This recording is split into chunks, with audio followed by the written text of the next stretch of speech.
Good evening, ladies and gentlemen. We are tonight's entertainment.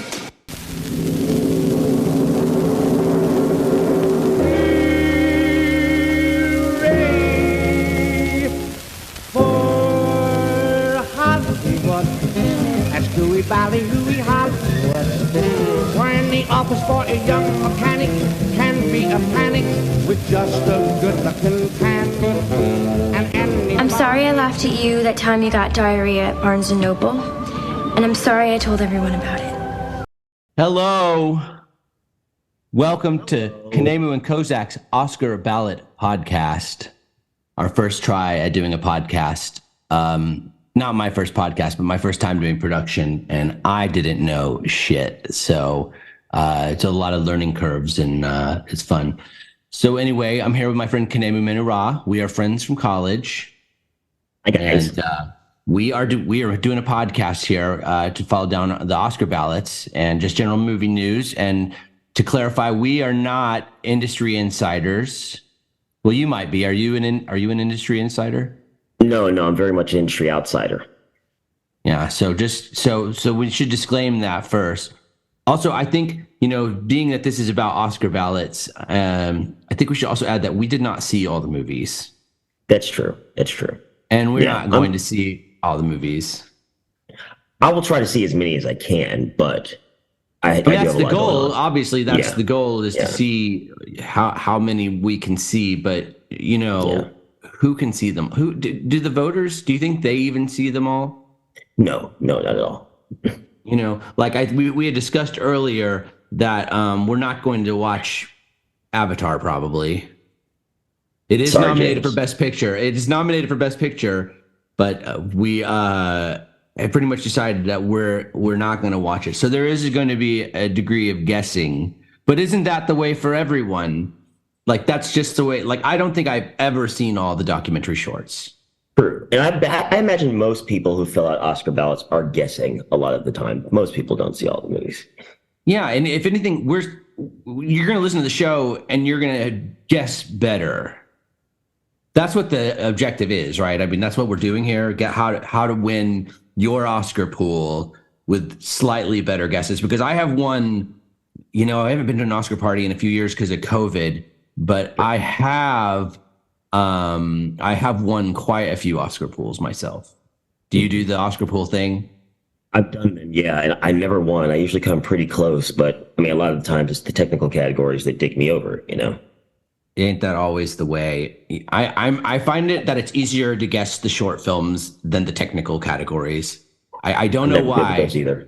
I mean, because and part of it is if I don't love the movie, like in my gut, I just think, well, there's no way it will get an Oscar because I didn't love the movie. And a lot of times in those technical categories, they still get it. And I don't know. I just think if the costumes were that good, I would be eye candy and I would love the movie. I would go, I don't care about plot or screenplay or acting. These costumes are like not that this is bad, but like Gangs of New York, like that's a movie where I can sit and just watch the costumes and just like I love the costumes, and so it kind of makes up for quite a lot of things. The Daniel Day-Lewis hat makes up for maybe the accents slip a little bit at times or something, So okay, sure, yes. Yeah, and so but so anyway, that's kind of what we're doing here. We're making an Oscar podcast, and we're not going to see everything, and we're going to talk about it, and we're going to guess as best as we can. But we're also going to try to keep everyone informed on what's going down in the world of movies and industry, even though we have no credentials that warrant it aside from geekdom. Yeah. Well, and to be fair, I guess full transparency, not that it matters or anything. I guess maybe I could call myself industry adjacent, maybe. Sure. You know what? I like that. Industry adjacent. I'm going to say that I have worked behind the scenes a lot. I'll say that. That's what I'm going to say. That sounds good. I mean, Aaron, I have seen your name in the credits to several features. I just worked on my first Star Wars this past year, but you don't. No one knows that, and also it wasn't anything cool. If I explain to you what I did, it would be 20 minutes of this podcast, and B, I think I would lose credibility if anything. But anyway, we're industry adjacent. That's true. I'll Actors, writers, production management. I do have an IMDb. We both have IMDb pages. We have IMDb pages, so that should really tell you. That should really tell you what you're dealing with here. No, we're not homosexual, but we are willing to learn. That too. I also want to add. Indeed. So we're going to move on here. We're going to start here at the beginning. We're going to go into a little bit of, if it's all right with you, I think we should move on into movie news. Is that okay? Yeah, sure, why not? That's okay. News team, assemble! Last week, Japanese scientists placed explosive detonators at the bottom of Lake Loch Ness to blow Nessie out of the water. Okay, we're going to start here with a Variety article from February 14th. Steven Spielberg is very happy he rejected the Harry Potter director offer. In a recent interview with RRR director S.S. Rajamouli, Spielberg said that a real-life conflict between art and family hit him later in his career when he had to decide between raising his children in Los Angeles or going to London to direct the Warner Brothers' first Harry Potter movie. He said, "I sacrificed a great franchise to be with my family." What a guy. You're a Spielberg fan, right? I really am, yes. Yeah, me too. What's your favorite? E.T. E.T. is your favorite. Yeah. I would not have thought his that. purest. I think it's the purest Spielberg. I think it's comes straight from his heart, and it's so beautiful. Even more, did you see The Fabelmans yet? Speaking of Oscar. Not yet. No, Yeah. not yet. See, this is what I'm talking about. We're going to do this on about half of the movies each, because I also noticed we have a running tracker, and a lot of the things you've seen I haven't seen, and a lot of the things I've seen you haven't seen. So that's going to really aid conversation, I think. The fact that we have nothing to discuss at all about any of the movies, but we're going to catch up. We're just like you. We're going to catch up. Well, I don't know. Look, family is great and all, but man, that's a lot of money. That was a lot of movies. If you take that whole franchise as a whole and you just take the money they made, that's a staggering amount of money, because he would have gotten above the line, just box office revenue straight into his bank account. Oh my gosh, it would have been wonderful.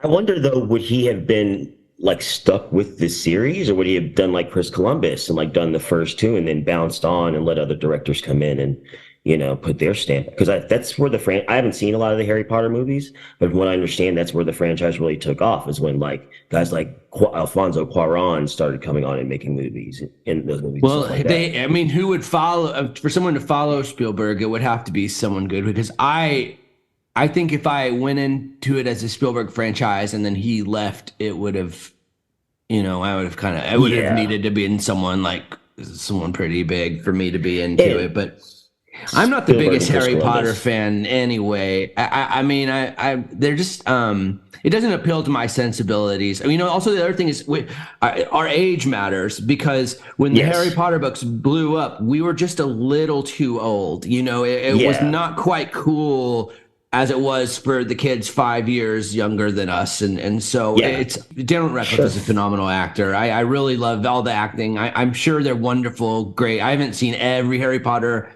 I've enjoyed it, but I didn't sorry. It was on my list Get for the a while. heck out of here. It's okay. And J.K. Rowling is problematic now, so it's no big deal. Yeah. So that brings, we should clarify this point too about the podcast before we proceed. We are not the spokespersons of culture or anything either. We're just here to talk about movies. I don't know if I really am informed enough to go in on the problematic nature of J.K. Rowling. I have heard something, but I wish I knew more. Unfortunately, my lack of interest in Harry Potter carried over to my lack of interest in J.K. Rowling, and so I am really not paying attention to that. And so, sorry if anyone's offended. We brought up Harry Potter. I'm sure it's a well-deserved cancellation. I just don't know what it is. So it doesn't even matter. Yeah. Well, we'll move on to the next one here from Variety as well. Alamo Drafthouse, New Arkansas Theater, is its first permanent drive-in location. In addition to the drive-in, the new location will have 798 luxury recliner seats across 8 auditoriums. The screen will be equipped with 4K digital projection, including The Big Show, Alamo Drafthouse's premium large format theater with Dolby Atmos sound and a 70 millimeter projection capability.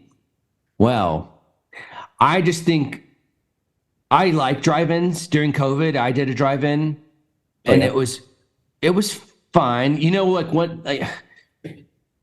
was fine. I enjoyed it. It's a thing. I think I would much rather see movies that came out in drive-in theaters. And like, I don't know if I want to hear, you know, a Star Wars movie through my car radio. You know what I mean? Right. Like, just you do lose a little bit there. Is that what you do? You tune to a station or something? And that's what I did in my experience. I mean, back in the day, I think they might have had little speakers that you like hooked in your window. Sure, right. You know, you know, it also, so much of it depends on how nice your car is. You know, I've been to a drive-in in a crappy car, and it was like, you know, we're just like cramped in there. And then I've been where like it was like nice recliner seats, and it was fine. God bless them opening a new movie theater and doing something, you know, because it is kind of a S show post-COVID. I think part of that is the media buying, though, too. They're not taking chances. They're making good. I used to be like, you know, they're making too many remakes and too many reboots and too many, and that is still true. But it's true. But they did make a lot of new original movies this year and somewhat last year, and people just didn't go. And so the dollars have spoken, you know, like what theater is going to put, you know, 5 screenings a day on a movie that only has 5 people show up all day, you know, but right. But there is something to that. You have to curate these movies. You have to get butts in the seats, and somewhat, I think it's a marketing issue more, because some of them are great movies, like Women Talking. You know, like I'm in Fort Worth. It's the 13th largest city in the country, and that movie did not play here. It may be played in one theater for like one weekend, and then I had to drive 30 minutes away to see it at 1:45 p.m. to the point where I was like, well, I guess I'm just going to hope that once the Oscars get closer, they re-release it, because I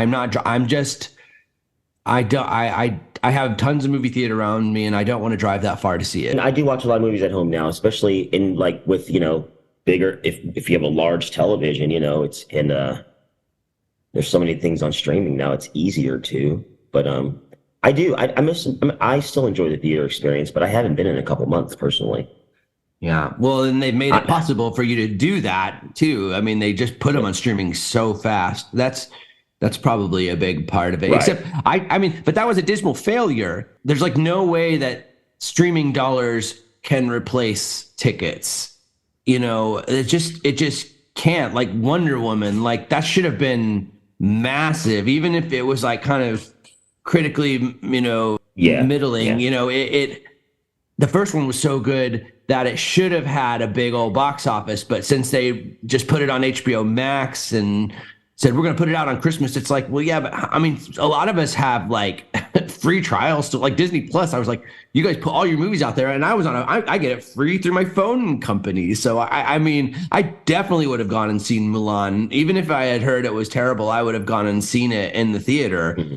And, you know, and then, since it was on Disney Plus, I was just like, whatever, I'll just wait until it's free, you know, if they're going to go ahead and stream it now at the same time. So I don't know. But anyway, that's what's going on. Alamo Drafthouse is taking a big swing, and they're doing their best. So at least they're putting the movies out there. Solid. So next one, we can probably only do one more because we're pretty over time. I need a timestamp here on this Zoom. So do you want to do politics, world politics, or do you want to do industry controversy, or we'll just call it geek controversy? Let's stick to geek controversy. Okay, I knew we were going to do this because I'm going to disappoint everyone. On February 16th, Hollywood Reporter. This is a very triggering clickbait headline, so I just want you to prepare yourself. But it is the reality. How much is too much Marvel and Star Wars?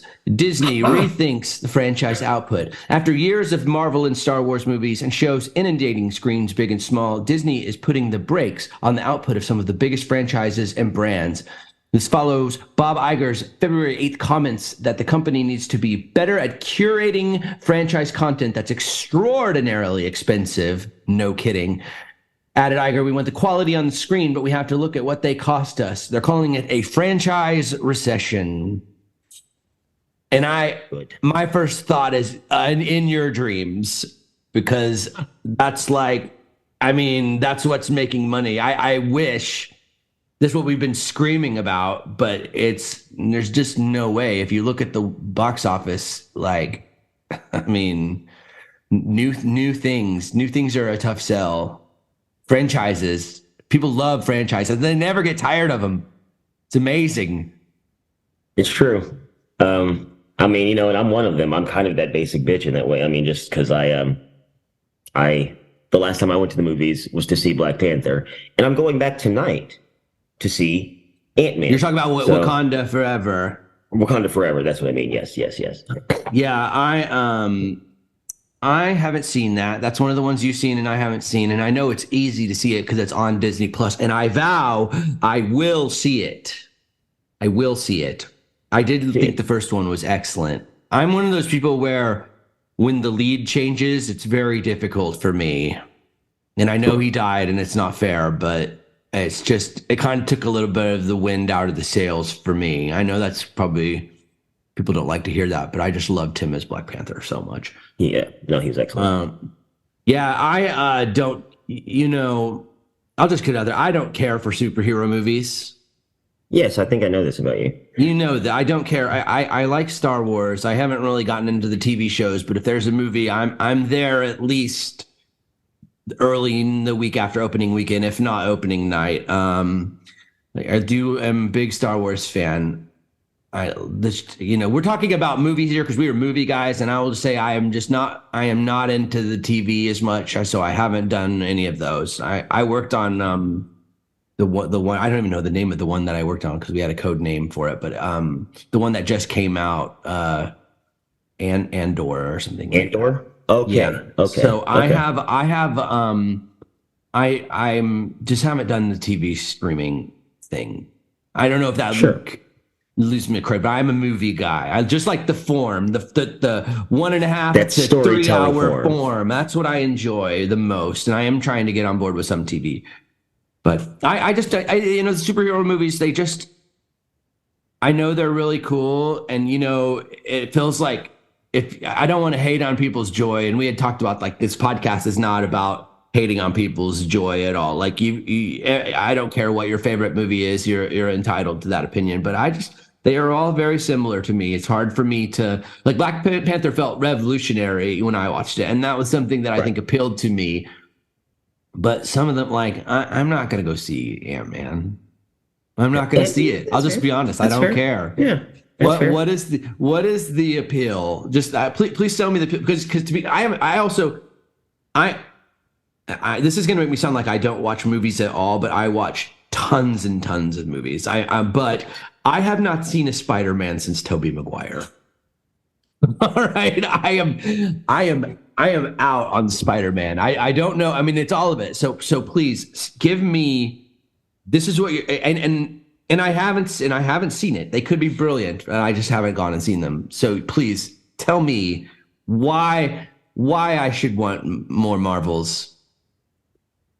I don't know if I could say that you should. I mean, there will always be more Marvels, whether or not you want them or not.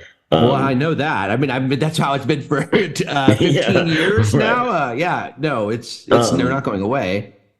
Well, and I don't know because you say it's weird with, let's just say specifically the Marvel movies. I tend to think of them more as big screen television than actual movies. And there are exceptions, like Black Panther is a big exception to that. It really did feel like a screen television. Kind of. Just because it's a story that just goes on and on. Oh, I see. You have these characters that get referenced, and they. But that also makes it harder to jump in, right? I mean, that makes it harder for someone like me to jump in because I feel like I have to go back and watch 10 movies before I can watch this movie. You know. Yeah. And I love Paul Rudd. So. Yeah, I get it. I mean, I would say like maybe individual movies would be fun to watch, but there's no need to commit to becoming like a fan of the mythology or watching the entire series. If you want to do that, that's cool. I do it because I enjoy it. I do. It goes back to my childhood. I've always liked comic books and superheroes and stuff. I grew up reading that stuff, and it really does just kind of take me back to that time. But I also agree. There's way too much of it. There's way too much of it. And it is very similar. So similar. Like, I saw Black Adam. Not a fan, ultimately. And a lot of the reason behind it was that I was just sitting there watching boxes being checked of, like, things from superhero movies that I've seen over the past 20 years. It's just, yeah. So I totally respect your opinion. I understand where you're coming from.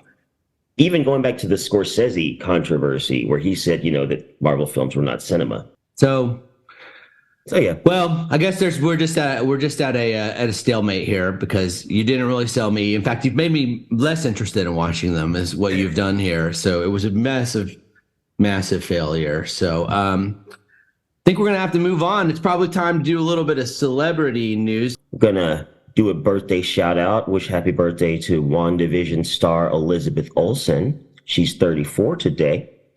Academy Award winner Mahershala Ali from Green Book and Moonlight is 49 years old today. A former Doctor Who Christopher Eccleston is 59 years old today. William Catt, who was the greatest American hero back in the 80s, is 72 today. Rapper, actor Ice-T of Law & Order Special Victims Unit fame is 65 years old today. Reading Rainbow host LeVar Burton is 66 today. And singer The Weeknd is 33 years old on this February 16, 2020. Wow! Wow! Wow! All I can say is wow! Happy birthday to those. Yeah, happy birthday. Did you see The Weeknd in Uncut Gems? I did. That's a good movie. I enjoyed that movie. It was a little stressful. Yes, it was. He was playing himself. Yes, he was. I still counts as acting.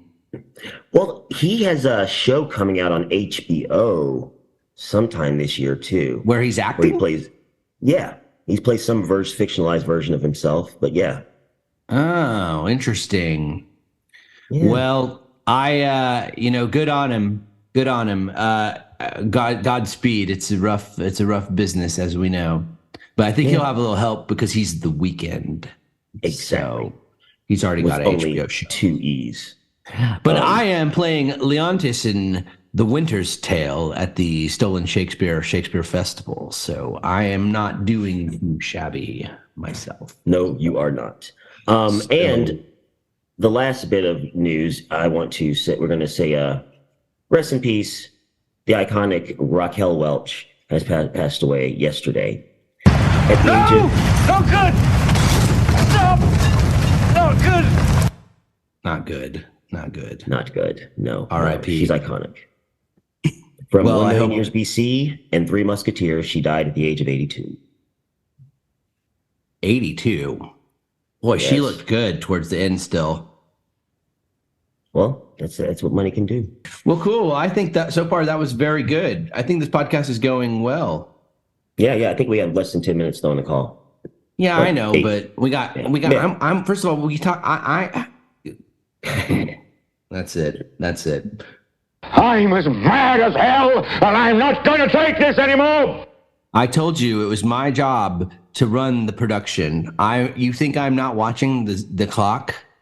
I know you're running the production. We're creating the illusion that we paid for Zoom. We're not. That's the other thing is now we've broken for the rest of the series. We have broken the illusion that we were willing to spend money on paying for Zoom, and so now everyone knows. So yes, we only have 7 minutes and 30 seconds before we have to take a break and restart the Zoom. And part of that is if we could start we'll start faster once we record because ideally the Zoom meetings won't take so much at the beginning of us figuring out why we can't hear out of our headphones and stuff like that.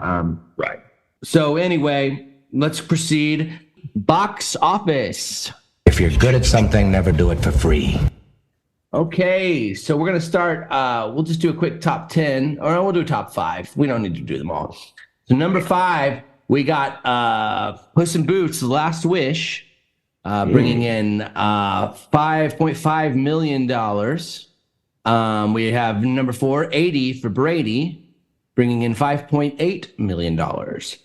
We have Titanic, the 25th anniversary re-release, bringing in $6.7 million. Avatar, The Way of the Worlds, bringing in $7.2 million. And of course, number 1, Magic Mike's Last Dance, brought in a whopping $8.3 million on its opening weekend. So right there, so let's it's the only thing on there that is the original is 80 for Brady, and I have just not, I just wasn't for me. I haven't seen any Magic Mike movie. I saw the first one a long time ago in a hotel room. Okay. So it was definitely like drinking and was probably on vacation and was half paying attention. But he's very handsome. Yeah, and it's a Soderbergh movie. Soderbergh directed that one, and he's directing no way, really? Yes. Oh, I didn't know that. Yes. Well, that's just insane. Yeah, and the second, I believe, was directed by the guy who assisted Soderbergh on the first, and Soderbergh still was the cinematographer, so he was there. Man, what would lead him to Magic Mike with his filmography? His filmography is wild, though. That's really out there, though. That one's so out there compared to what else he does because it's so mainstream is what's weird about it. But it's also like it's for middle-aged women, right? And I mean that's the demo, right? Yeah. I don't say that with disrespect of who it's for, but I mean is that not the target demo of that movie? I mean, we need every demo to show up to the movie. So but some movies are just designed for sure. I mean, who do you think 80 for Brady's for? I'll tell you, it's not for me and you, No, God, no. Yeah. It's for the elderly and Tom Brady fans. That's it. Which I am neither. That's very interesting to learn. I feel like I really learned something today that I had not realized. Kind of mind blowing. Kind of want to rewatch now.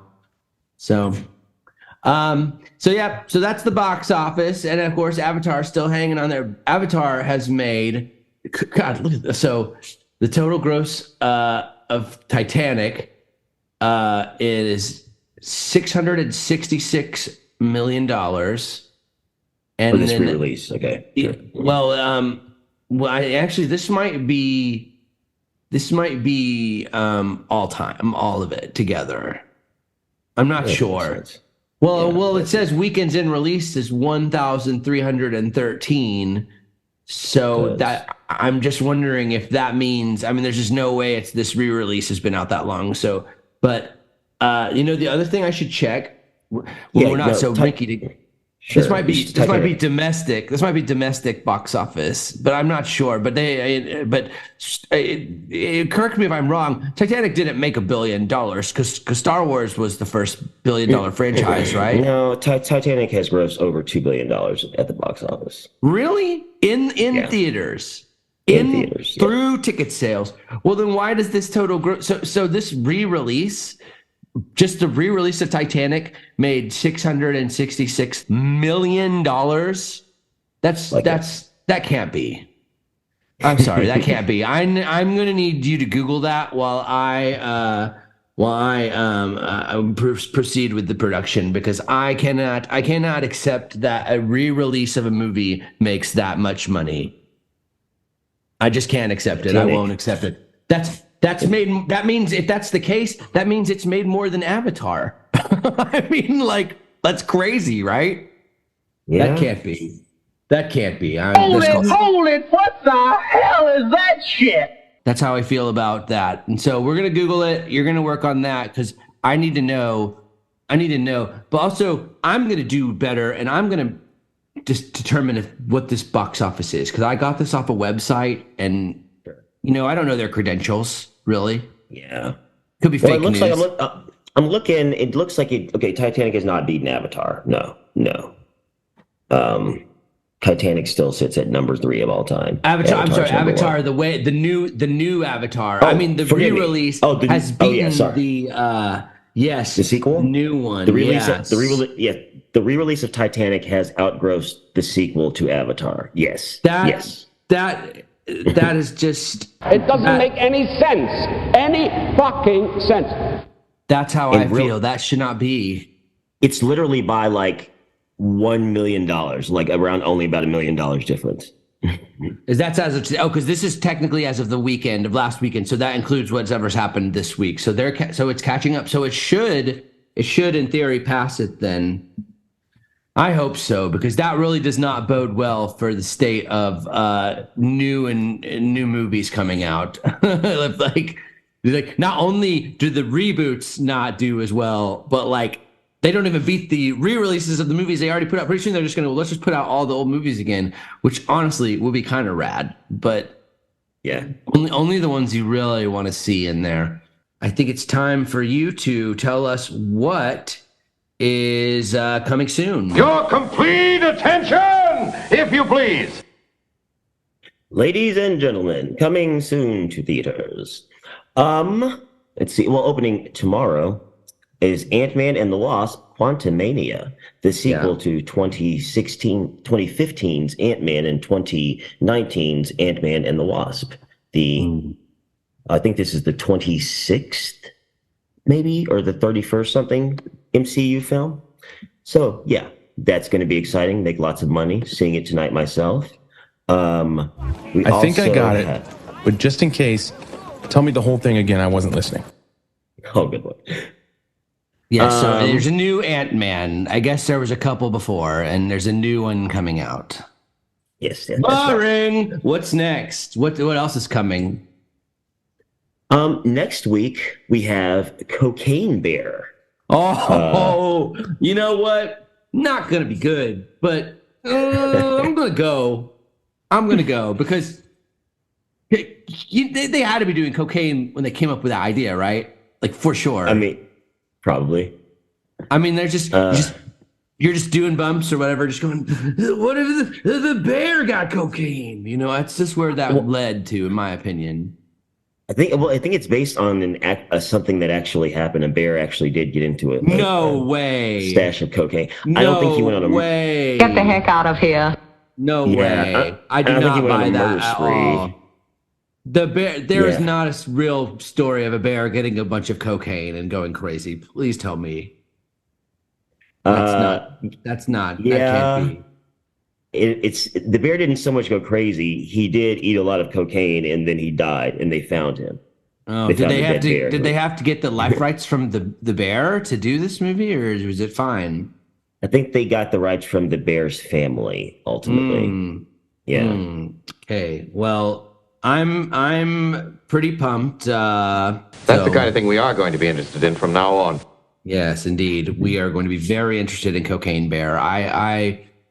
You know what I would love to see? I would love to see Cocaine Bear just demolish the box office this week and to beat Ant-Man. I just think that would just be the biggest game changer in terms of like, that would answer the question that Disney is struggling with right now. If if Ant-Man loses to Cocaine Bear this weekend, all bets are off. The movie, it's like the curse is broken, or I won't call it a curse. I know people love it, but the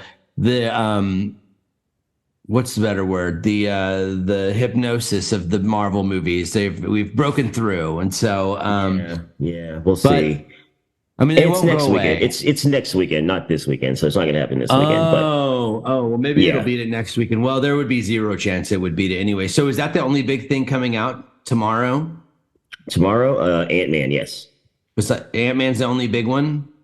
Yeah. There's a little movie called 88. I've never heard of it. The Weapon. Never heard of it. Devil's Peak. I'll tell you, if there was links in the Google Doc, I could have looked up all these movies and been informed of what they are. But this is true. We did it in this way, and I hope we all learned a lesson. Okay, did you learn a lesson? Oh yes. About this is the Google trial Doc? and error. Yes, I did. Yes, All I did. All right. That's what will make it a better show next week. You can tell I'm getting better on the sound effects too. I've finally learned how to use them. Getting the timing good. Yeah. We're gonna move into a new segment. This is our kind of free floating segment, and it's our top 5. There happens to be a lot about me that you don't know, Mr. Smarty Man. There's just a lot about me you don't know, Mr. Smarty Man, and so I'm gonna let you go first with your top 5. And this is the prompt. Well, why don't you? It was your prompt. You picked it, so why don't you introduce the prompt? Thank you, Kozak. Certainly. Just so we can stay on brand, because the focus of this podcast is the Oscar season and the upcoming Academy Awards.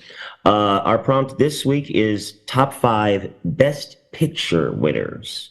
Best Picture winners. Films that have won the Academy Award for Best Picture. In our lifetimes, though. So anything, basically anything 1980s on, basically, right? 1980 exactly. on. We're older, everybody. Sorry to frighten you.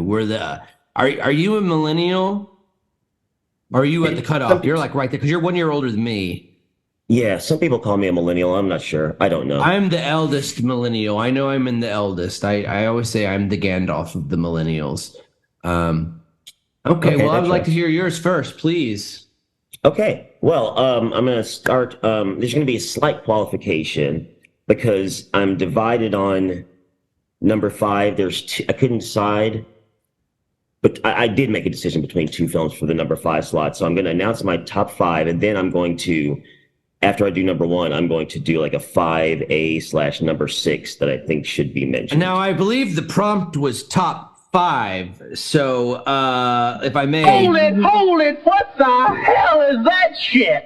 You're trying to add a 6 to the top 5 when we have set the parameters of 5. I will allow it, but please don't make a habit of this. It will not be a habit. It's only because of the specific film that it is. It must be mentioned. You're going to hate my number 1 so much anyway, so it's fine. Go ahead. That's great. I probably will. Number 5 is 2007 winner No Country for Old Men by the Coen brothers. Probably their best film after Fargo. Number 4 is the 2013 winner, 12 Years a Slave by Steve McQueen. Number 3 is 1984 winner, Amadeus, from director Milos Forman. Number 2, The Silence of the Lambs, 1991 winner, from Jonathan Demme.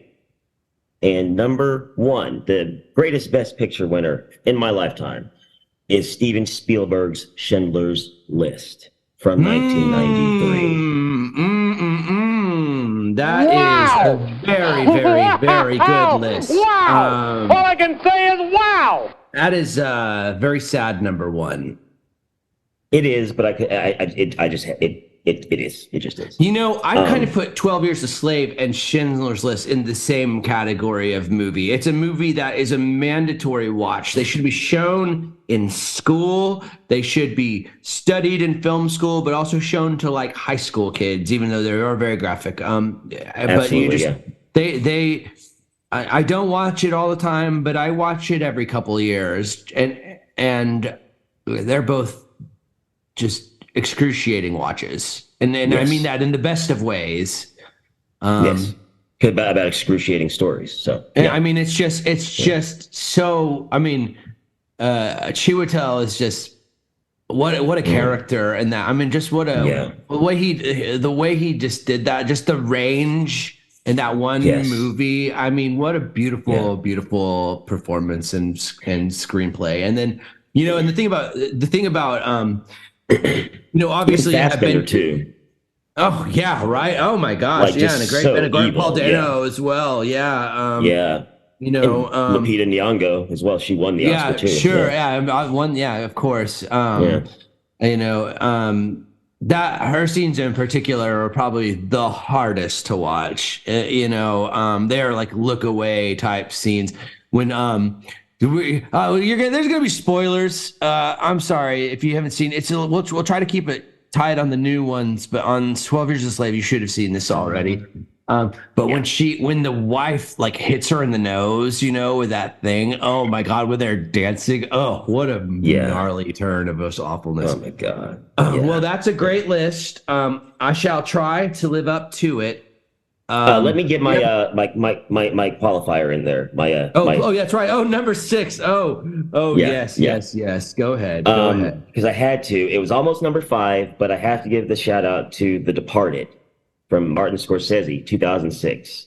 I was switching between them, and I have to give No Country the edge. But The Departed is choice. It's great. You have meddled with the primal forces of nature. And you will atone. That's what you get for number 6. But okay. I do. You know what? Departed is my number 5, so that's going to kick me off right away. Okay. Departed is my number 5. I had the same kind of thought, except I'm quite partial to Slumdog Millionaire, and so if I had a number 6, that would be my number 6. I just love that movie. I just love I don't know. It just popped, and I was a Who Wants to Be a Millionaire fan. It just all really worked for me. So number 5, I'm going with The Departed. Number 4, this one you actually had as well. I think it might have been your number 4. 12 Years a Slave. Hey. Number 3. The racist Mel Gibson's Braveheart, which I still cannot quit. I want to. I understand what he did. I understand, but I love that movie. In another time, it could have been my number 1 if he had maybe, Sure. But Braveheart, it's outstanding. Number 2, and also I feel really bad not putting Schindler's List on mine. I do love Schindler's List, but it's too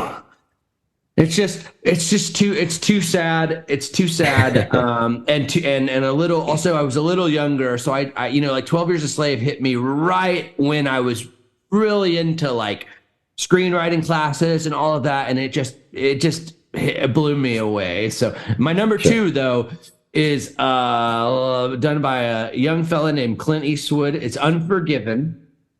And maybe that's a Texan thing, but it's just a brilliant Western and kind of turns the cowboy, archetype on its head a little bit and makes him seem real. And that was very cool to me. And then number 1, this is going to have, I know this is going to be very controversial, and I know it's kind of, people have mixed feelings on it, but if we're rating Best Picture, if I may pontificate, we have to look at what it did at the time a little bit. I think that's a factor. What did it do when it came out? And this movie was revolutionary in tech. It was revolutionary in script.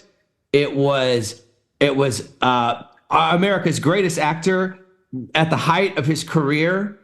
And that's why I'm going to make number 1 Robert Zemeckis' Forrest Gump. That is the number 1 Best Picture. That is it. I'll play it for you. I'm as mad as hell, and I'm not going to take this anymore. Oh, yes. Get the heck out of here. It just is. Get the heck out of here. it just did what it did, and you know what? I can turn it on. It's not even the best movie of 1994, Kozak. Nobody talks to me that way. Nobody. No, it's the best movie of that year. It was a great year, and that's what also makes it exceptional. Is that year it was the best movie? If I'm not mistaken, that was Pulp Fiction. Pulp Fiction, Shawshank Redemption was that year too. Both better than Forrest Gump. Oh my gosh, no! Get the heck out of here. It was just, there was so much about it. It was, the revolutionary green screen, the deep fake, which look at what that did. Like the deep fake technology at that time was what, in my opinion, the first time we really saw that in a very successful project. I also like the screenplay. Generally, you have a protagonist who, everyone around him, moves him forward and changes. And while there was a bit of that in Forrest Gump, what is remarkable is that in Forrest Gump, the protagonist changes everyone else. It's just him going through. He has the same values, and he goes through, and that just threw the screenplay on its head and just said, this is a principle that is so firmly in storytelling, and then to just kind of like reverse it a little bit, I thought was very revolutionary. So number one is Forrest Gump, and so I'll say this: Forrest Gump. Also, he directed Back to the Future. That's the other thing. He directed Back to the Future and Roger Rabbit. I mean, yes, he did. What a director! What an outstanding director. So Romancing the Stone. There's going to be so many people that are so pissed I picked that, but it is what it is. It's my number one. It doesn't matter when I start watching it. Okay, Kozak, I'll say this, and this may be another prompt for another episode. We'll see. Slight spoilers. Who cares? If we were ranking the top 5 best actor winners of our lifetime, Tom Hanks would definitely be in that list for Forrest Gump. But you wouldn't give it to him for Forrest Gump? You would take... Yes, I would. Just for that, for his performance, judged on his acting, yes. The film itself, I like it, but not even the top 10. Not even my top 10. It's so arbitrary, and I think that's why I love our attitude of we're not going to, shit on other people's movie taste, even though you did just shit on my movie taste on the show, and I'm a co-host of the show, so I didn't shit on your taste. I merely shared my opinion. I disagreed. Well, that's fine. You really got me good, and now everyone's gonna judge me. But you know what? I don't care. Part of it is putting it out there and not being afraid to let your freak flag fly. And I'm just telling you that I think Forrest Gump checks a lot of boxes. It checks a lot of Best Picture boxes, and it's just a very sweet movie. I also read the book and I read the sequel, and I just think it was good. So the point of the show is we're kind of running. Let me pull up our ballot tracker in a new window here.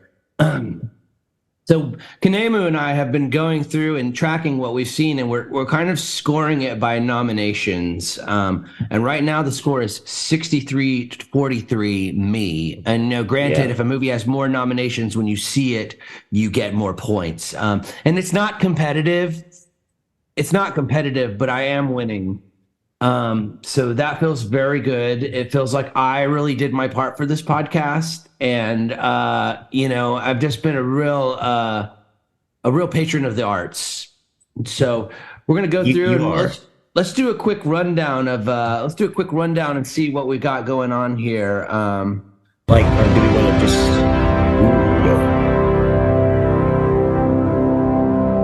May I have the envelope, please? So let's start from the bottom.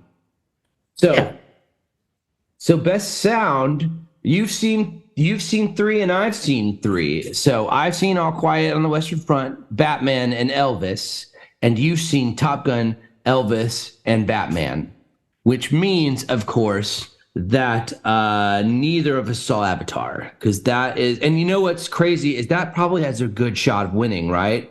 I mean, don't you think? I think so, yeah. Yeah, so we didn't see it because I saw Avatar 1 and I saw it in theaters, and then I never watched it again. And while I was visually interested in it, I just didn't, I've suffered the tortures of the damned, sir. Tortures of the damned. Yeah, so it just didn't quite hook me.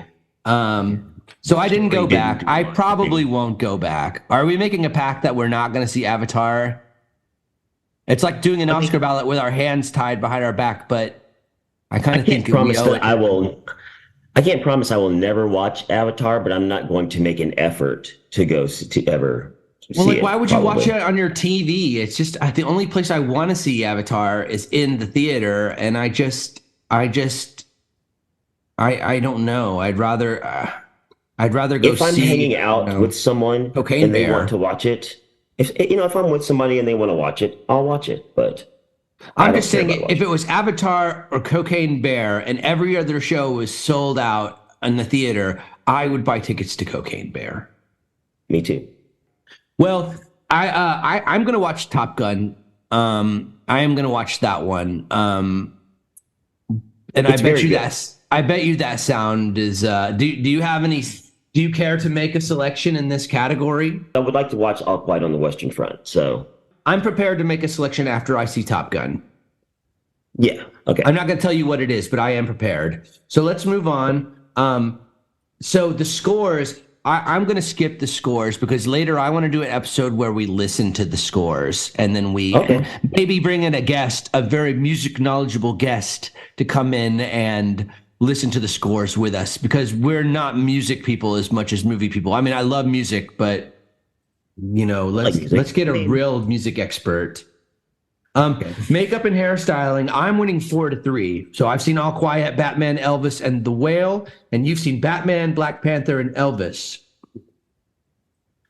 I will make a guess. I will make a guess for makeup. Wait, hold on. You're going to make an Oscar? Is this an official pick? Yes. Yes. May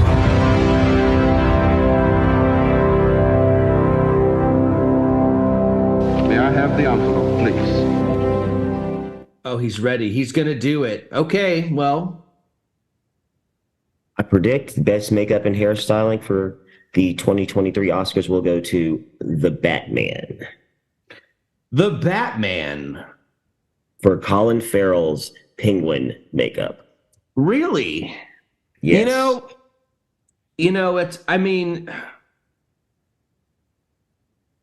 I don't agree. You know what? You were shitty about Forrest Gump, so I'm going to be shitty. I don't agree. You know why? Because the lighting it helped him so much. There was so much other stuff. It was such a dark movie. There's the makeup when everything's really bright and open and you can see everything. That appeals to me. I'm going to say you're wrong. Okay. I want to make a pick. I really feel I should be obligated to make a pick in your face, but I haven't seen Black Panther. Does gore makeup count? Because if that's the case, All Quiet on the Western Front is going to be up there because that is a graphic movie. But I'm not prepared to make my selection, so I'm not going to make it. I defer to a later episode. So we're going to move on to costume design. So I've seen 3. I've seen Babylon, Elvis, and Everything Everywhere All at Once. And you've seen Black Panther, Elvis, and Everything Everywhere All at Once. So we both didn't see Mrs. Harris Goes to Paris, which, let's just say that's not happening. Okay. That's not actually happening. Here's the thing though. This is not an official pick by any means, but I believe that movie is about fashion. So it might. All right. Okay, so maybe Mrs. Harris Goes to Paris, even though maybe it's just the rhyming of the title that was a little too corny for me. I don't know. I couldn't get past it. I didn't see it. I might see it. It's about a dress designer. Was it good? You didn't see it. No, I didn't see it. Interested enough to see it.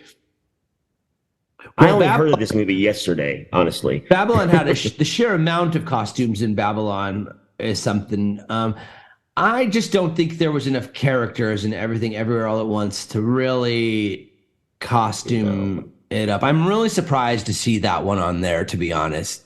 Like, Sure. This is really a category for really big budget movies, unless there is something uber revolutionary about the costumes. And I just don't recall. I mean, I didn't leave that movie. I left that movie feeling a lot of things, but I didn't go, oh, the costumes. Like, I don't think I said that once, you know. So, and then I just don't want Elvis to win. I don't know why. I love Baz Luhrmann. I just don't want it to win anything. It just wasn't. It just didn't do it. It's a very rare Tom Hanks miss, which troubles me, you know. And I don't know how it got in here. I don't know why it's nominated for Best Picture. Well, because it's a biopic. That's why. Yeah.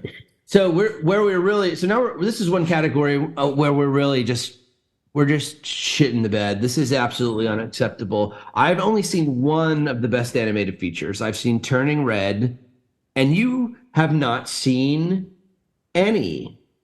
Zero. Do you care to explain yourself? I mean, I have to confess, animated features are not usually a priority for me. I don't usually get that excited about them unless they have superheroes in them. But sometimes, you know, so I'll see some of these. I'll watch Turning Red. I'm sure it's on Disney Plus. And Turning Red was good. Sweet. I'm very interested actually in Marcel the Shell. Me too. I really do want to see that. I intended to see that, but you know, I had a baby, and that was kind of in peak baby time where I was, you know, so it just kind of came out at a tough time.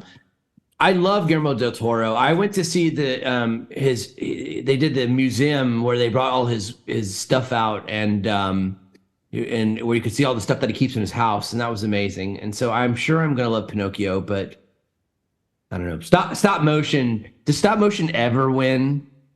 I can't remember stop motion ever winning. I don't remember. I don't know. Yeah. Maybe. Okay. We'll look on that later. So anyway, we can't talk about that. Obviously, we can't make a pick because we didn't do this. So full disclosure, I worked on the Batman and visual effects. Okay. And it looks like we did Wakanda too. I'm just looking at the names of the people. There's a lot of the way the visual effects work. It's a lot of studios, and usually the nominees are one person from every studio of the primary ones. But Sure. I'm sure we did the Water, Fire, and Debris. I no longer work at that company anymore after quite a long time, but had a very good run with them last year. So you've seen Top Gun, Black Panther, the Batman, and I've seen Batman and All Quiet on the Western Front. So I'm not even close to prepared to make a call on visual effects. I mean, and the thing that sucks is Avatar is the thing that's going to really bite us in the butt that we didn't see it because that's their thing. But yeah, I mean, I don't know. I won't make an official guess right now, but Avatar may very well take that category. We can't, if we don't see Avatar, if we make a point not to see Avatar, then we are not allowed to vote for Avatar. I think I think we need to take our L's, or we need to just finally go see the movie. But if we're going to see it, we need to decide soon, because I am not seeing it at home. I'm only seeing it in the theater. Okay, so best production design. No, production design is kind of like the design that's on screen. It's just kind of the whole look of everything, and a lot of, it's everything from like furniture and stuff for people who don't know, and just the design of the locations and all of that. So yeah, to the sets and everything. Yeah. So this one, well, obviously it can't be Avatar, because isn't that all green screen? What kind of production design is that? I mean, if you're not, yeah, please no. I'm gonna have to go. I'm not gonna make a pick. This is a tough one. I've seen every one of them, but Avatar. But I'm just not gonna make a pick. You know what? I am gonna make a pick. I am. I'm gonna make a pick. Okay. I don't know if this is the. We've decided that you're allowed to change your pick later, but you're gonna have a sound drop for that. That's different. So I'm gonna just. May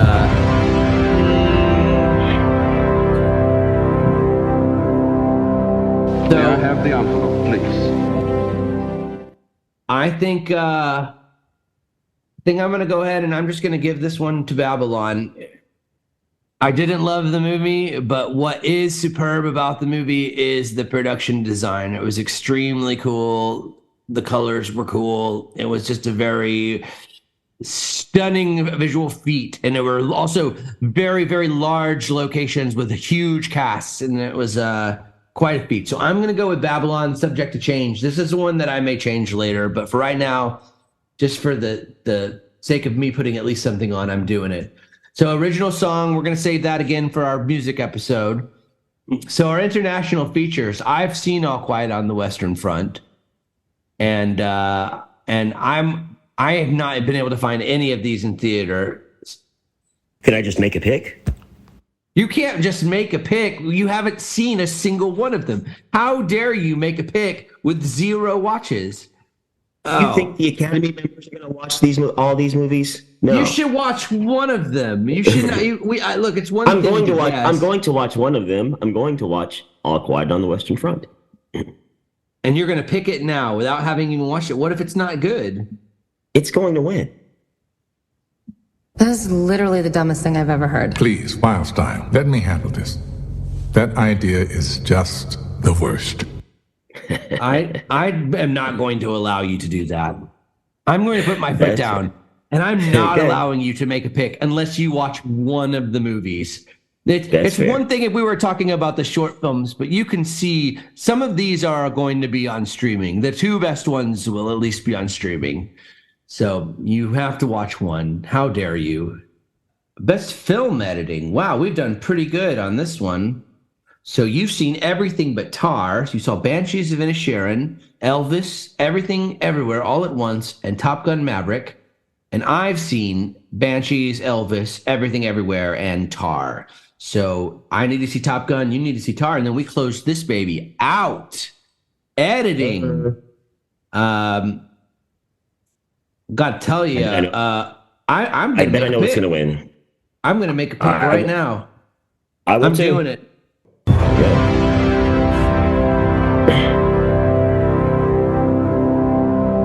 May I have the envelope, please? Let's say it on 3. Okay. We're gonna 1, 2, 3. Say it. 1, 2, 3. Everything, everywhere, all at once. Everything, everywhere, all at once. Oh, it's a wash. It's a wash. Alrighty. Matt Damon. Alrighty. So that one's done. And really, I can tell you, I'm not going to change my mind on that one. Nope. I mean, that was just a superb edit, and no amount of like cool plane footage is gonna take away what that very, very small editing team accomplished. I don't know, like Banshees. Awesome film. But why editing? Why did Banshee of all the places? I don't see that over Batman, over a lot. There were some great edits out there that I am honestly shocked that Banshees is in there. But I don't know enough about editing, but at any rate, but I loved it. Don't get me wrong. Okie dokie. So we're going to move on. We're skipping the documentary shorts. The best documentary feature. So I just watched Fire of Love about the volcanology. You have seen 0. 0. Yeah.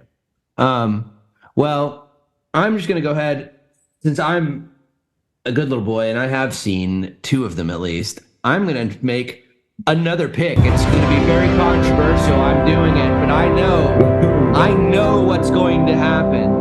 May I have the envelope, please? Okay, it's definitely going to be the Navalny doc. It is just riveting, and the subject matter, and like Fire of Love is cool. Great old volcano footage. Like volcanoes are sweet. I love volcanoes, but there is no more important documentaries are so much about importance. Like the documentary has to come at a certain time and a certain place, and it needs to be and while you know how it's always usually like the mass murder things that win, you know what I mean? Like it's always kind of things like that, like big humanitarian things. Well, what is a bigger humanitarian issue right now than Russia invading Ukraine? That is, I mean, he left mass graves there. I mean, he of all of the things here, it's the most of that. And also, it's just crazy that Navalny that guy is insanely brave. He has just the most massive balls. So I would definitely say everybody should check that one out. It is outstanding. And you don't get to pick because you haven't seen it. And you haven't seen any of them. And that's why the score is 63-43. And I know we weren't being competitive, but that is where that leads you. Down a road of mediocrity. So we're going to move on to cinematography. Once again, I'm really coming through in cinematography. I've seen All Quiet on the Western Front. I've seen Elvis. I saw Empire of Light and Tar.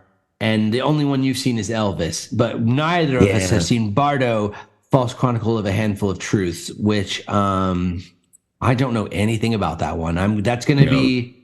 I'm so close to closing out, I may do it. Yeah, it's Alfonso Inarritu's film. That's all I know. Oh, really? Oh, okay. Yeah. So then it is going to be very good. Then I definitely do want to see it. Just haven't gotten to it yet. And the other thing is, now I definitely can't make a pick because that's like, even with Roger Deakins in there, I've got to see that one. Yeah. Can I say that for this category? First of all, I would have kicked Elvis right the fuck out of this category, but I'm stunned that the Batman wasn't nominated for cinematography or that Top Gun Maverick wasn't nominated for cinematography. Personally, okay, because Batman is too dark. It's just dark. It's like, whoa, look at that. Everything's dark. Which I worked on that too. That was one of the ones I disclaimed, and so I'm allowed to make fun of that. But it is a very dark movie, kind of in the theme. So I don't know. I didn't see enough. I saw too much darkness. Too much darkness for me. Make it brighter, I say. A little lighter. Okay. More light.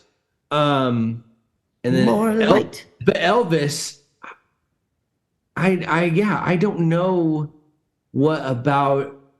We're gonna really hate on lots of light in Elvis. I mean, Elvis just like. Also, I kind of look at it. You have to kind of look at it against.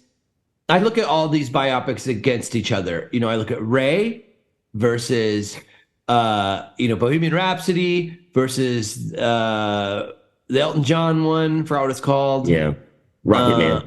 Yeah, versus Elvis versus, and it's or the Johnny Cash one, and it is my least favorite of all of the big ones. It just is, so.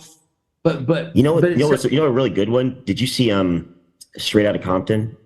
Yeah, Straight Outta Compton was fantastic. Yeah. Yes. I mean, maybe not cinematography wise, but yeah, Straight Outta Compton is also up there. Yeah, but yeah, I don't know. I don't know about that either. I think I would have taken Batman over Elvis. Okay. What was the other one that you said you thought should be in there? Top Gun Maverick. Oh, whatever, planes. Anybody can go shoot awesome planes and just get another plane up there and just fly next to it. It's planes. Like, planes are cool. It's not fair. All shots of jets are going to be cool. Like, wow, you're outside and you're shooting awesome jets in the sky. Like, how hard is that? How hard is that? Well, they had a drone pilot award. I would be in. Look, how is Empire of Light? I didn't see it. I heard mixed things. Roger Deakins just gets nominated for being Roger Deakins a lot of the time. Yeah, he's great. He's amazing. It was good.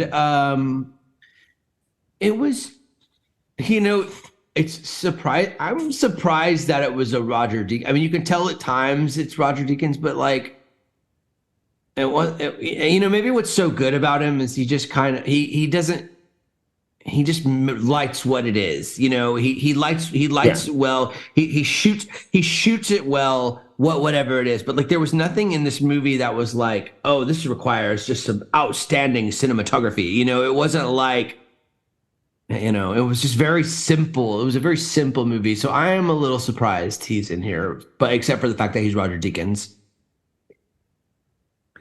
You know what? If you're one of those people who are voting who didn't see any of them, you're probably going to vote for Roger Deakins because you know him personally and loved working with him. I mean, everybody in the whole world worked with him. So, but yes, I don't know. Empire of Light was fine. It was good. So screenplays. I have not seen Triangle of Sadness. I've seen For original, I've seen Banshees, Everything Everywhere, Fabelmans, and Tar, but I have not seen Triangle of Sadness.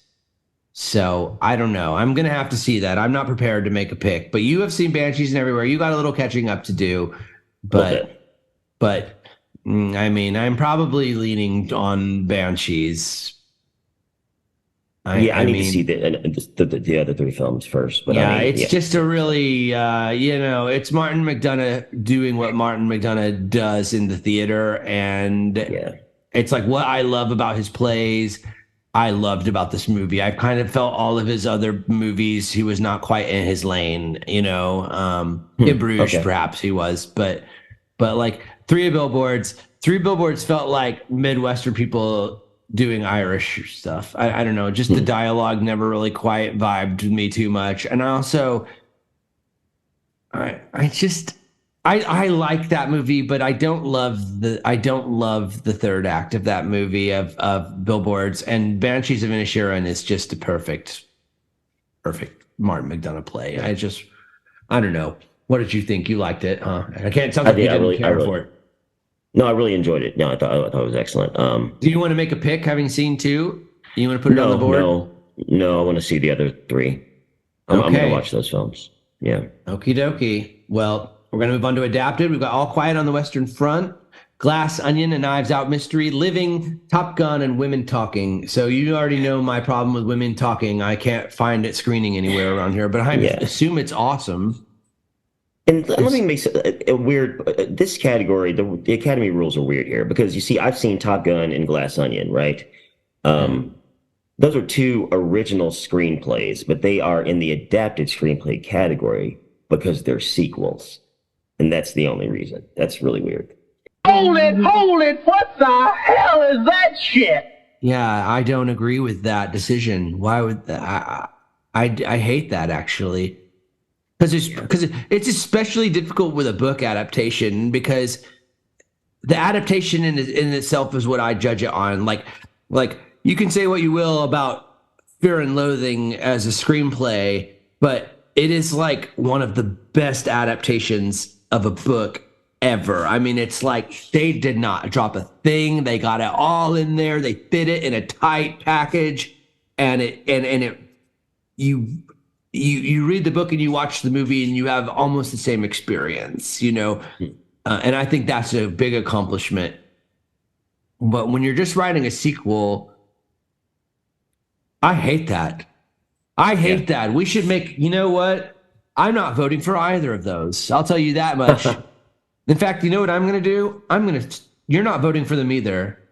We're not voting for these. We're striking them out. I would not vote for those, but we're not voting for it. In fact, we're striking them out in the document. I have put a strike through these categories, and we are not voting for this in protest because that is not. We need to reevaluate what adapted means. I do not agree that sequel counts as adapted. So, yeah, it's the same reason back in the 70s for The Godfather 2, Coppola won Best Adapted Screenplay, but that's an original screenplay too, but there's like the De Niro parts of the movie are taken from the novel. So yeah, I mean it's still, but the source material of which it is adapted from is not a movie. I mean, if there was, true. It just this doesn't work for me. Are we sure that Knives Out isn't a book? No, it's an original thing. It's just because he used a character that had existed in a previously existing screenplay. Lame. Strike through. Get him out of here. Okay, let's move on. You're not making a pick, and I'm not making a pick. Also, what adapted screenplay in a foreign language has ever won? As much as I guess did Parasite win? I don't know. Maybe we'll have to look at that. I loved that screenplay of All Quiet on the Western Front, but part of me just thinks of my Oscar history, looking back, they don't tend to, the English language ones tend to win. But I'm gonna look deeper into that. But I'm not prepared to make a pick today. Parasite won Best Original. Yeah, it did. It won Best Original Screenplay. So good. So then that has happened. Then that's definitely got a shot.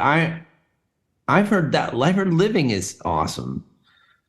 Yeah, I bet. I like it's adapted from a Kurosawa film that's really good, actually. Oh, interesting. Okay, we're gonna move on to actors. We're gonna have to pick up the pace on these last ones, even though they're the most important. But these will get their time, I'm sure.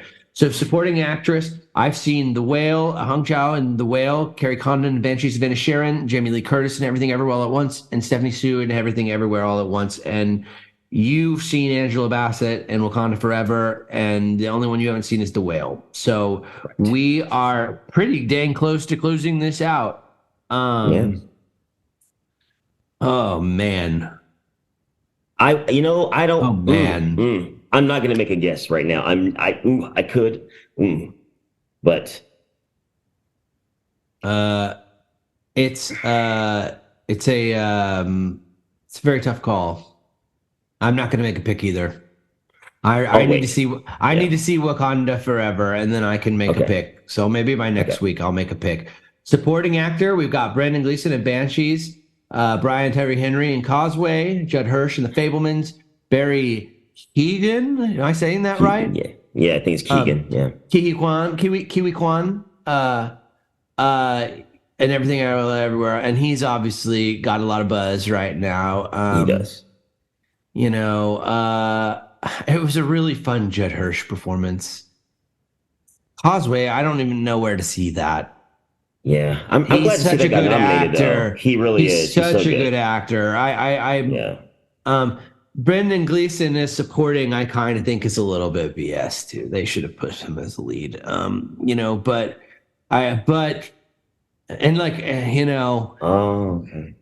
I think they should have pushed him as a lead, but whatever. I'm not going to make a pick. I have a lead. I'm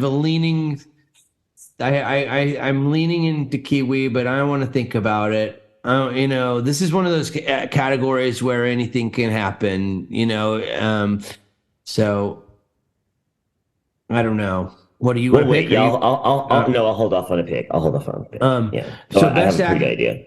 We're going to move on to the leading roles. So Kate Blanchett and Tar, Anna de Armas and Blonde, Andrea Riseborough into Leslie, which I haven't seen, Michelle Williams in The Fabelmans, and Michelle Yeoh in Everything Everywhere All at Once. I'm going to make my pick. Oh, no, I'm not. I need to stew. Because, you know what? I want you to see Tar first. Yeah. You should see Tar. And then let's discuss. Let's discuss those, because I can tell you, for me, I haven't seen To Leslie, which I'm sure is great, and that's why it's up here. But it's got to me be between Kate Blanchett and Michelle Yeoh. Like that's what it's going to be. So I want you to see Tar, and then we can discuss. I'm going to withhold my pick. Best leading actor: Austin Butler in Elvis, Colin Farrell in Banshees of Inisherin, Brendan Fraser in The Whale, Paul Mescal in After Sun, and Bill Nighy in Living. What a bummer. What a bummer. Austin Butler's here, and he might win. Just, I get it. He channeled Elvis. He was the king. He stayed in character for 2 years. Yeah, well, the movie was a little bit of a snooze, and no offense, but that is largely on the lead actor. I barely remember his performance. I mean, people are also being like, the daughter died, and so they got to give it something, and I'm like, no, you don't, because you really don't. You can give it to Colin Farrell. You need to give it to Colin Farrell is what you need to do. But is that your pick? No. Are you putting that on the board? No, I'm not at all. That's my opinion. And actually, I'm going to push back on your Austin Butler choice, because Brendan Fraser has a lot of momentum and a good comeback narrative. Oh, I'm not voting for Austin Butler, to be fair, but yes, I just think that's, it's like when I like, okay, Rami Malek, I love Mr. Robot. I love him as an actor. And Bohemian Rhapsody was a fun movie. It was a fun rock and roll movie that seemed like Queen wrote it themselves. And it was so little. The fact that he didn't sing the songs, that drove me crazy. I didn't like Rocket Man as much as I liked Bohemian Rhapsody, but at least in Rocket Man, he sang the songs, and so I couldn't get over that. And so I just think I'm done. I'm done with the rock star actors winning for biopics. And so I am out. I'm out. Do not pick Elvis. This is my statement to everyone out there listening who's choosing their Oscar ballot. Just don't do it. He's not going to win. He was a lovely Elvis. He's not going to win. I don't care. He's not going to win. You may be right. Yeah. I mean, like I say, I think Brendan Fraser has a lot on his side. Yeah, he has a ton on his side, but he also had a ton of makeup to help him too. Colin Farrell had nothing but his own, so it's tough. I'm not making a pick. All right, we're down to our last ones here. Best Director, Martin McDonagh for Banshees of Inisherin, Daniel Kwan and Daniel Scheinert and Everything Everywhere All at Once, Steven Spielberg for The Fabelmans, Todd Field for Tar, and Ruben Ostlund? Ostlund, probably. Ostlund, I guess. Yeah. We're not educated in America on foreign alphabets, so someone's going to have to tell us what that O is, but that's probably pretty close. I need to see it. I don't think he's going to win just because there's too much buzz on the other stuff, but I don't know. What, Ruben? Steven Spielberg won the Golden Globe, didn't he? He did, yes. Yeah, so I mean, it could go. We'll see. I don't want to make an official pick yet, but I have an idea, but we'll see. Yeah, okay. Well, let's close it out here with Best Picture. There's 10 of them now. It makes it possible to see them all. We have All Quiet on the Western Front, Avatar, Way of the Water, Banshees of Inisherin, Elvis, Everything Everywhere All at Once, The Fabelmans, Tar, Top Gun Maverick, Triangle of Sadness, and Women Talking. So I've seen everything but Avatar, Top Gun, Triangle of Sadness, and Women Talking. You've seen everything but All Quiet, Avatar, Fabelmans, Tar, Triangle of Sadness, and Women's Talking. So you're losing. But I'm going to do it. I'm going to make a big old one. Do it. I've got to because you know why? I just know what it's going to be. I know what it's going to be because it was such an achievement. It was such an achievement in filmmaking with what they had. They had the buzz. It's just nobody had anything bad to say. I am going to go with Everything Everywhere All at Once for the 2023 Best Picture. That's what I'm going to do. As I'm picking. Do you care to pick? I do not care to pick right now. Yeah. I'm going to be really sad if it's Banshees of Inisherin because kind of in my heart, that is what I want. It was the movie of the year. Yeah. That's what it comes down to. So, well, I think we really did it. We had a very good time. We went way over time. I'll try to keep us on track next time. We may have to cut a segment, but for this first episode, you guys got a long one. And you have any plugs you want to do? Yeah, actually, here, if for any listeners in the city of Chicago, in a couple of weeks, I'm going to be doing a cabaret show with me and 3 other singers, and it's Oscar themed. Actually, we're doing songs that have been nominated for Oscars or that have won Oscars, or just songs that are from movies generally. So I hope you will record that so we can drop the music. We should drop some sound from that in. Get us some singing. Okay. Yeah. Cool. And that's when? That is the weekend of the Oscars, actually. Friday, March 10th, Saturday, March 11th, and then Monday the 13th after the actual show. If you're in Chicago, go check out Khnemu. He's going to sing. He's a beautiful singer. I'm doing The Winter's Tale at Stolen Shakespeare Guild. You can just Google Stolen Shakespeare Guild and you'll find it. And we're running for the next 3 weekends in the Dallas-Fort Worth area. And we hope to see you there, and we hope you'll come back and check us out. Thank you. Thanks for listening. For Hollywood, that's Dewey Valley, Louis Hollywood. I don't know. Can be a panic.